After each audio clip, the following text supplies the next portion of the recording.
আসসালামু আলাইকুম। আমি রাজু আহমদ খান, গ্রিন পার্টি বাংলাদেশের চেয়ারম্যান। আজকে একটি লাইভ এসেছি আমাদের হিউম্যান রাইটস সংগঠন আছে, হিউম্যান রাইটস অ্যাক্টিভিটিস ফাউন্ডেশনের পেজ থেকে। এখানে আইন বিষয়ক একটি পেজ থেকে আসছে। খুবই সংক্ষেপে আলোচনা শেষ করব। আজকে আলোচনার বিষয় হচ্ছে মামলা জট। আপনারা নিচে দেখতে পাচ্ছেন যে প্রধান বিচারপতি সম্প্রতি যোগদান করেছেন, হয়তো গত মাসে বা তার কিছুদিন আগে। উনি হচ্ছেন জুবাইর রহমান চৌধুরী। জুবাইর রহমান চৌধুরী তথা বিচার বিভাগের কাছে আমার প্রশ্ন থাকবে যানজট রোধে কি করণীয় আছে সে সাথে। প্রথমেই আমি পরিচয় করিয়ে দিচ্ছি আমাদের গ্রিন পার্টি বাংলাদেশের সিনিয়র ভাইস চেয়ারম্যান আবু মহিমুসা সংযুক্ত হয়েছেন আমাদের সঙ্গে।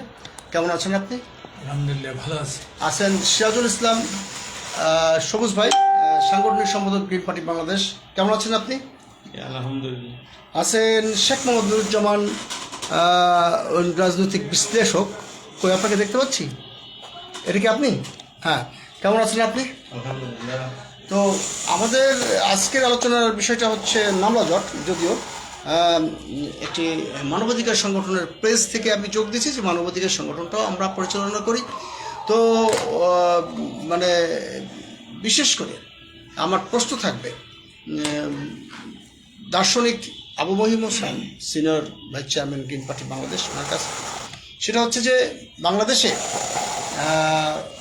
৪৬ লাখ মামলা শোনা যাচ্ছে, কম বেশি এখনও জট পাকি আছে। এবং এরই মধ্যে কেউ একজন বলেছে যদি কোনো মামলাও না আসে আর, তাহলে ২৫ বছর লাগবে এই মামলা নিষ্পত্তি হতে।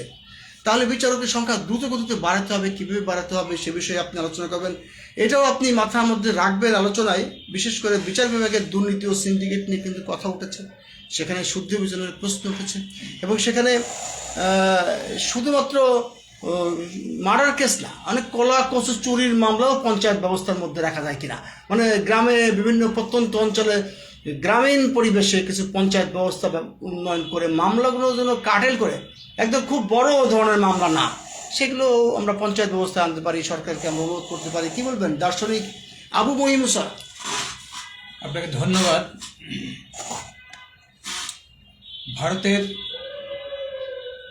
বিচারপতি মার্কান্দে কারশু একবার বলছিলেন যে ভারতের 50% বিচারক দুর্নীতিপরায়ণ।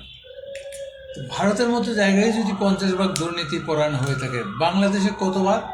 আমি বলবো 95%। বাংলাদেশে বেশি বিচারক দুর্নীতিপরায়ণ। তো দুর্নীতি যদি থাকে, আপনি একটা মামলা, যেমন এই মডেল 3 হত্যার মামলা আপনার 21 বছর পরে রায় দিয়েছে। একটা চেক ডিজনারের মামলা 10 বছরের শেষ হয়নি। সেখানে দেখা গেছে যে তারিখে আপনার পিরিয়ড দেয় আর কি, আপনার এটাকে করার জন্য টাইম পিরিয়ড দেয়। টাইম পিরিয়ডটা একটা মামলায় কতদিন টাইম পিরিয়ড হতে পারে? খালি বছরের বছর পর টাইম পিরিয়ড দিয়ে এটাকে লিঙ্গার করতেছে। এখন যদি বলা হয় যে টাইম পিরিয়ড আপনি অ্যাকসেপ্ট করবেন কেন, এত অ্যাকসেপ্ট করার পিছনে ওই যে দুর্নীতির একটা ব্যাপার আছে। আচ্ছা আচ্ছা আচ্ছা। যেহেতু আসামি যদি সম্পদশালী হয়, অর্থশালী হয়, টাইম পিরিয়ডটা দেওয়ার মতো আপনার দুর্নীতির অবলম্বন করে থাকে। যেখানে টাকা দেওয়ার দরকার দিয়ে, আমি সরাসরি ওইভাবে বলতে চাই না, দিয়ে টাইম পিরিয়ডটা বছরের বছর পর টাইম পিরিয়ড দেওয়ার লিঙ্কার করা হয়। 1 নম্বর। 2 নম্বর হলো যে আপনার বিচারক বৃদ্ধি করা প্রয়োজন। আর সবচেয়ে একটি সমস্যা হলো বিচারের ক্ষেত্র হলো জ্ঞানীদের, এখানে মেধাবীদের কোনো স্থান থাকা উচিত না। তো বিচারক নিয়োগের ক্ষেত্রে এটা কখনোই করে না, মানে এটাকে মানা হয় না। মানে জ্ঞানী এবং মেধাবী, এটার মধ্যে পার্থক্যগুলো তুলে ধরলে একটু সুবিধা। হ্যাঁ, মেধাবী কাকে বলে? যার স্বাভাবিক তুলনায় স্মৃতি বা স্মরণশক্তি বেশি, সে মেধাবী। এখানে বলেছে মেধা ক্যান প্রডিউস নাথিং, সমাজকে কিছু দিতে পারে না unless and it is filled up with experience. এখন কী অভিজ্ঞতা আমি অর্জন করলাম? যেমন মন সম্পর্ক বলছে যে মনে হয়েছে আগ্নেয় বাষ্প, মনে হলো বায়ু, এইগুলো করে আমরা মাথার মধ্যে নিয়ে নিলাম। তো কি নিলাম? জ্ঞানীদের ক্ষেত্রে এখানে নিয়োগ দেওয়ার পদ্ধতি হবে আলাদা, তাদের পরীক্ষা পদ্ধতি হতে হবে আলাদা।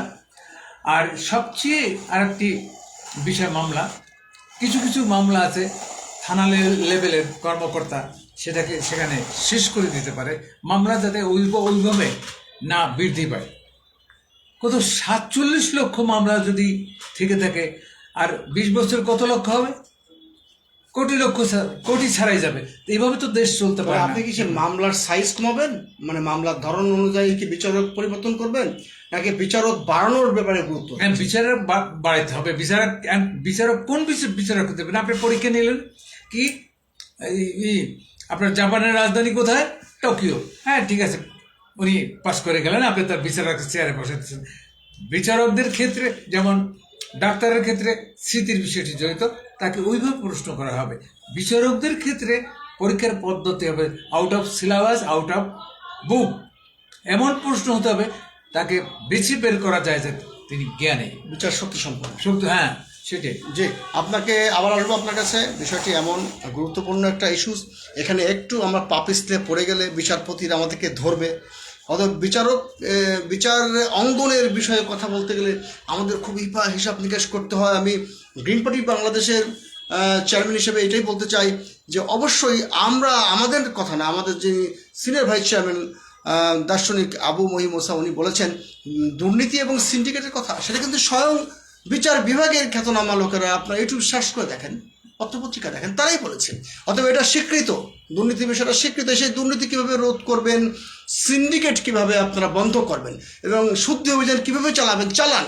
এই 47 লাখ মামলা, এই মামলাগুলো ঝুলে আছে, সেই মামলাগুলোর কথা নিষ্পত্তি করতে হবে। কি বলবেন সিরাজুল ইসলাম সবুজ ভাই, আপনি কি চান? আপনার নামে কটা মামলা?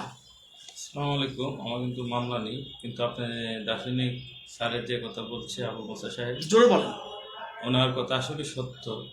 সরকারি কিছু লোক আছে, তারা এগুলা দেখতে হবে যে কি করে, কাজ কি, দুর্নীতি, পড়াশোনার কাজ কি, জি অবশ্যই এগুলা চেক করতে হবে, নিষ্পত্তি হওয়া দরকার, নিষ্পত্তি হওয়া দরকার। শেখ মোহাম্মদ নুরুজ্জামান কিছু বলবেন? আসসালামু আলাইকুম। মামলা জট। ধন্যবাদ সবাইকে। আসলে আমাদের দেশের সেই মামলা জটের বিষয়টা দীর্ঘদিন যাবৎ চলে আসছে। এখন পর্যন্ত সরকার পরিবর্তন হয়, অনেক কথাই বলা হয় মামলা নিষ্পত্তির জন্য বিচার বিভাগকে মানে পৃথকীকরণ, বিচার বিভাগকে স্বাধীন করা। তারপরে আরো আলোচনা হয় যে বিচার বিভাগে মানে বিচারপতিদের সংখ্যা বাড়ানো, কোর্টের সংখ্যা বাড়ানো, কিন্তু কিছুতেই কিছু হচ্ছে না। এভাবে জট লেগেই আছে। এর কারণ কি? এর কারণ হলো আসলে আমাদের মানে আইনের যে মানে মানে সত্যিকার অর্থে যে বলে যে সরকার আসে, সেই সরকার মুখে যা বলে বাস্তবায়ন না করার কারণ। এটা কি না করে, মানে করে না, নাকি করতে পারে না? পারে না, এটা ইচ্ছে করলে করতে পারে, কিন্তু আবার করতে পারে না। এই জন্যই যে এখানে আসলে সত্যিকার অর্থে আমাদের যে বাংলাদেশে যে একটা রেওয়াজ আছে, যেটা হলো প্রভাবশালী একটা মানে কথা আছে, যেটার কারণে, প্রভাবের কারণে অনেক সময় দেখা যায় যে সত্যিকার অর্থে একটা সুন্দর এবং সুষ্ঠু সমাধানের একটা বিষয়ও সেটা মানে সমাধান হয় না। কেন? ওই যে প্রভাব খাটানো হয়। একটা মানুষ যখন অসহায় হয়ে যায়, তার মামলাতে যখন যায়, সে যখন আদালতে বিচার প্রার্থী হয়, তখন দেখা যায় যে তাকে মানে 100% সে মানে সত্যের উপরে আছে, তারপরে দেখা যাচ্ছে হেরে যাচ্ছে। কারণ কি? ওই যে প্রভাবশালীদের কালো টাকার কারণে তারা হেরে যাচ্ছে। আর ওইখানে যদি বিচারপতি যদি লিগ্যাল থাকতো, বিচারপতি যদি মনে করেন যে একদম সৎ আদর্শবান থাকতো, সে সত্যিকার অর্থে যা মানে জাজমেন্টে যা শুনছে, সাক্ষী মাধ্যমে যা শুনছে, যে সমস্ত জিনিস শোনার পরে তার বিবেচনা করা দরকার ছিল যে না, এই লোকটা আসলেই নির্যাতিত, এই লোকটা আসলেই মানে অসহায়, সেই লোকটাই সত্য, আর যারা তার বিরুদ্ধে আছে তারা মানে প্রভাবশালী, তারা অসত্য। এই জিনিসটা উনি বিচার বিশ্লেষণ তখন করতে পারে না যখন তার উপরে রাজনৈতিক প্রভাব আসে, চাপ আসে, তখন পারে না। এই জন্য অনেক সময় আমাদের এই বিচার কার্য লেন্দি হয়। তার মানে এটা হচ্ছে দুর্নীতির সঙ্গে দুর্নীতির একটা সিন্ডিকেট, এবং সেই সিন্ডিকেট রাজনৈতিক প্রভাব মুক্ত নয়, এই কথা বলা যাবে না। এটা অবশ্যই বলা যাবে না। আচ্ছা, রোজার মাসে কিছু না কিছু আছে। আমরা যদিও দিন খুব ছোট, আমরা আলোচনায় ভবিষ্যতে আবার করতে পারবো, কিন্তু এই আলোচনা করতেই হবে। আপনাকে অসংখ্য ধন্যবাদ। শেখ মোহাম্মদ নুরুজ্জামান, রাজনৈতিক বিশ্লেষক, কথা বলছিলেন আমাদের সবুজ ভাই। উনি হচ্ছেন আপনার মানে ব্যক্তিগত জীবনে আপনি তো কোনো মামলায় পড়েন নাই বলছেন, কিন্তু মামলা সম্পর্কে অভিজ্ঞতা আছে, মানে এই যে বিড়ম্বনার ব্যাপারটা রয়েছে যেখানে আপনার কোনো সিরাজুল ইসলাম সবুজ ভাই, আপনার কোনো অভিজ্ঞতা আছে থাকলে আপনি 1 মিনিটে বলবেন। আমরা দার্শনিক আবু মহি মুসার কাছে যাব, তারপরে আমি ফিনিশিং করে দেবো। এই আলোচনাটা আজকে বেশিক্ষণ চালাবো না। আসলে মামলা এমন একটা যে ভালো লোকের মামলা যে হয়রানি করে, ওইগুলো আসলে এই দেখার প্রয়োজন। পিবিআইতে দেখে, এনএসআই দেখে, এগুলো দেখে চার্জশিট করার পুলিশ দেখে, এগুলো আসলে কিন্তু এখন পরিবর্তন হবে। নাকি জট কমানোর ব্যবস্থা কি, মানে বিচারপতি বাড়াইতে হবে নাকি মামলার মেরিট অনুযায়ী মামলাকে দিতে হবে? অবশ্যই বিচারপতি বাড়াইতে হবে এবং এই মানুষ হয়রানিতে মুক্ত করতে হবে। মামলার আসামি অনেক 100-150 লোক দিয়ে হয়রানি করে গ্রামে। না, এমন একটা আইন দরকার না যে সামান্য ছাগল চুরি, কচু চুরি এগুলির মামলা যদি না নেয়, পঞ্চায়েতের দিকে চলে যায়। মামলার হুমকি দেখে অনেক ইয়ে করে, বই ব্যক্তি দেখে অনেক আচ্ছা আচ্ছা, ক্ষতি করতে চায়। জি জি জি, দার্শনিক আবু মহি মুসা।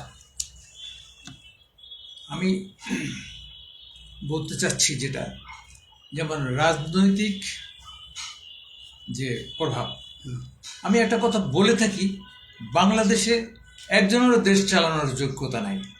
এই অযোগ্য লোক এমপি হয়ে এরা কিভাবে দেশ চালাবে? এখন প্রশ্ন হতে পারে, তাহলে দেশপ্রেমটা কি? দেশপ্রেমিকের মধ্যে থাকতে হবে জ্ঞান, সততা, ন্যায়পরণতা, ত্যাগ, মানবিক মূল্যবোধ, আচ্ছা মেন্টাল স্ট্রেংথ। জি, জ্ঞান কি বলে ফিলোসফি? 99.99 মানুষের জ্ঞান হলো পশু পাখির জ্ঞানের চেয়ে কম। এর অনেক ব্যাখ্যা আছে। এই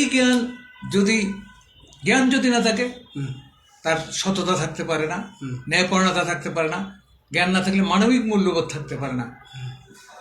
আর মেন্টাল স্ট্রেংথ আছে আপনার ইসের জন্য, ওই কি ত্যাগ আছে আপনার নিজেদের স্বার্থে। তার কি করে যে দেশের যারা দেশ চালাবে তাদেরকে হতে হবে জ্ঞানী। আচ্ছা, সেই জ্ঞানের খুবই জ্ঞানের অভাব, যে কারণে তারা সিদ্ধান্ত নিতে পারতেছে না। আর এখানে জ্ঞানীদের কোনো মূল্যায়ন হচ্ছে না।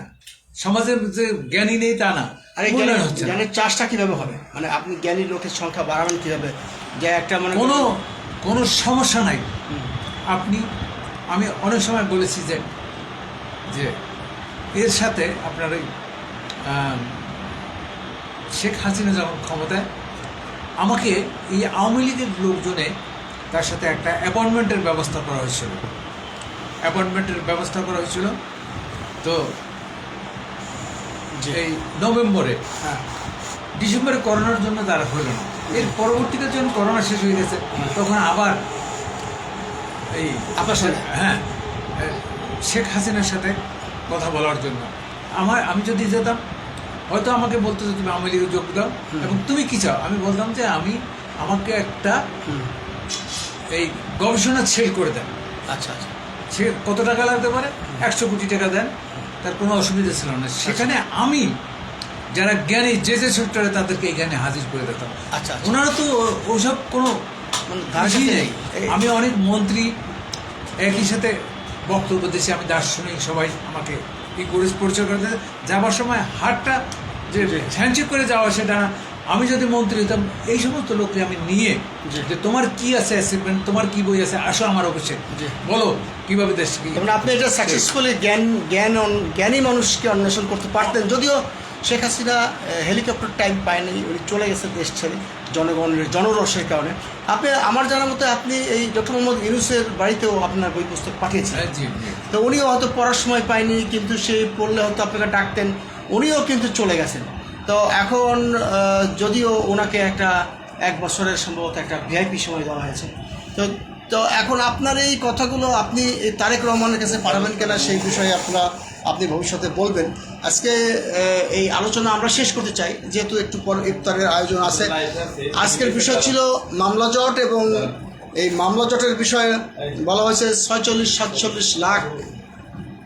ভাই লাইভে আছে, এর মধ্যে ডিস্টার্ব হচ্ছে, তো সবাইকে আমি জানাই দিচ্ছি যে যেহেতু আমাদের এখানে মানে আমাদের অস্থির চেতা মনোভাব, আর 2 মিনিটে আমি শেষ করে দেব, যেহেতু ইফতারের সময়। মামলা জট এই সাবজেক্টের উপর আমরা কথা বলেছি, খুব মূল্যবান কথা বলেছেন শেখ মোহাম্মদ নুরুজ্জামান, আপনিও বলেছেন, সবুজ ভাই যেহেতু গ্রিন পার্টির সাংগঠনিক সম্পাদক, আপনার নামের সঙ্গে সবুজ দেখে আমরা খুবই আনন্দিত। এবং senior vice chairman Abu Mohim Musa দার্শনিক উনি বলেছেন, ওনার কথা যদি সরকার না শোনে তারেক রহমান যেন নিশ্চয়ই আমাদের এই আবু মহিম মুসা দার্শনিকের কথা শুনেন। এবং আমি এই অনুষ্ঠান শেষ করার আগে শেখ মোহাম্মদ নুরুজ্জামান 1 মিনিট বলবেন, তারপরে আমি শেষ করে দেব। মানে এই বিষয় হচ্ছে মামলা জট। এই মামলা জট কেন হয়, বিচারকের সংখ্যা কেন বাড়ানো যাচ্ছে না, সেই সাথে মামলার যে মেরিট অনুযায়ী এগুলো কোনো ভাগ করা যাচ্ছে না। Sheikh Mohammad Nuruzzaman 1 minute 1 minute. ধন্যবাদ। আজকের আলোচনা শেষ করবে, আমি শুধু একটি কথা বলে শেষ করতে চাই, সেটা হলো আসলে মামলার জট কমাইতে হলে আমি যতটুকু মানে আমার ব্যক্তিগত অনুমান বা ব্যক্তিগত ধারণা যেটা আমি অনুমান করতে পারি, ধারণা করতে পারি, সেটা হলো যে মামলাটা যখন সৃষ্টি হয়, এই সৃষ্টির সময়টাকে আমরা যদি একটা সিস্টেমে নিই, রাষ্ট্রীয়ভাবে নির্দেশনা মানে আইনে একটা সিস্টেম যদি করে যে কোনো মামলা আদালতে নেওয়া যাবে না, কিছু মামলা আগে কিছু মামলা পঞ্চায়েত বা সামাজিকভাবে নিষ্পত্তি করার জন্য একটা নির্দেশনা এবং আইন যদি জারি করা হয়, আমার মনে হয় মামলা হবে না এবং মামলার সঙ্গে কমবে আশা করি। আপনাকে অসংখ্য ধন্যবাদ। শেখ মোহাম্মদ নুরুজ্জামান বললেন, এবং সে কথা আমিও বলছিলাম যে কিছু মামলা মানে আদৌ মামলার বিচারালয়ে আসা দরকার নাই, সেগুলো নিষ্পত্তি হওয়া দরকার পঞ্চায়েত ব্যবস্থার মধ্যে, সামাজিক ব্যবস্থার মধ্যে। এবং সিরাজুল ইসলাম সবুজ ভাই, আপনার কি সেই কথা? অবশ্যই সেটা হলে ভালো হবে। এবং সেটাই হচ্ছে যে মূল কথা, যে মামলা বিচারকের সংখ্যা বাড়াইতে হবে। বিচারকের সংখ্যা বাড়ানোর আগ পর্যন্ত শেষ কথা জাতির উদ্দেশ্যে কি বলবেন দার্শনিক আবু মহিম মুসা? মামলা কমানোর একটা পথ আছে। থানার ভারপ্রাপ্ত কর্মকর্তা সে ইচ্ছে করলে কিছু মামলা আছে মীমাংসা করে দিতে পারে মামলা না নিয়ে। আচ্ছা, ফলে সেটাই, মামলার সেটাই। জট অনেক কমতে পারে। স্থানীয় নেতৃবৃন্দের সাথে আলাপ করে, এমনকি দুই পক্ষকে দেখে একটা সুরাহ হতে পারে। যেমন এই যে নারী গঠিত ব্যাপারে, মানে একটা মেয়েকে কিডন্যাপ করে নিয়ে গেছে, এটাকে ডেকে দুই পক্ষকে ডেকে একটা মীমাংসা, ছোটখাটো কলা কচু চুরি, আমি সেইগুলো মামলা না নিয়ে এগুলা মীমাংসা করে দিলে মামলার সাইজ জট কমে যাবে। আপনাকে অসংখ্য ধন্যবাদ। আমি দার্শনিক আবু মহিম মুসাকে, সেই সাথে সিরাজুল ইসলাম সবুজ এবং শেখ মোহাম্মদ নুরুজ্জামান আলোচক বৃন্দ সবাইকেই ধন্যবাদ জানাচ্ছি। গ্রিন পার্টি বাংলাদেশের পক্ষ থেকে এই আলোচনাগুলো চলতে থাকবে। আমরা স্ক্রিনে যার ছবি দেখতে পাচ্ছি, জুবায়ের রহমান চৌধুরী বিচারপতি, প্রধান বিচারপতি, ওনাকেও ধন্যবাদ জানাচ্ছি যেন উনি এই বিষয়গুলো দেখভাল করেন এবং দ্রুততম সময়ের মধ্যে এই যে 46 লাখ বা 45 লাখ বা 47 লাখ মামলা, এগুলোকে সাইজ কমিয়ে নিষ্পত্তি করে ঠিকঠাক করে ফেলতে হবে। গ্রিন পার্টি বাংলাদেশে আপনারা যোগ দিবেন এমন কোনো কথা বলছি না, বা হিউম্যান রাইটস অ্যাক্টিভিটিস ফাউন্ডেশনে যোগ দিবেন তা বলছি না। তবে আপনারা ইচ্ছে করলে আমাদের সঙ্গে কাজ করতে পারেন, আমাদের দরজা সবসময় খোলা আছে। মানুষের জন্য কাজ করতে হলে চেনা বামুনের কোনো পৈতা লাগে না। মানুষের জন্য কাজ করতে হলে অবশ্যই আপনারা অংশগ্রহণ করবেন, ভালো ভালো কথার সঙ্গে আপনারা আমাদের সঙ্গে একমত থাকবেন এবং দ্বিমত পোষণ করতে পারেন যদি কোনো ভুল আমরা করে থাকি। সেই সাথে আপনারা এই যে আমাদের ইউটিউব চ্যানেলে এটা দিলাম, এটাতে আপনারা সাবস্ক্রাইব করেন। আমরা খুব দৈন্যদশার মধ্যে আছি, আমাদের ব্যাপক যদি সাবস্ক্রাইব হয়, ভিউ হয়, আমাদের জনগণ চিনবে, আমরা আমাদের প্রচার প্রসার করতে পারবো। সেই সাথে হিউম্যান রাইটস অ্যাক্টিভিস্ট যে পেজ, এই পেজ থেকে আপনারা এটাকে লাইক করেন এবং শেয়ার করেন, কমেন্ট দেন। সবাইকেই মাহে রমজানের শুভেচ্ছা জানিয়ে আজকের এই আলোচনা মামলা জট এখানে শেষ করছি। আমি Raju Ahmad Khan, chairman, green party Bangladesh.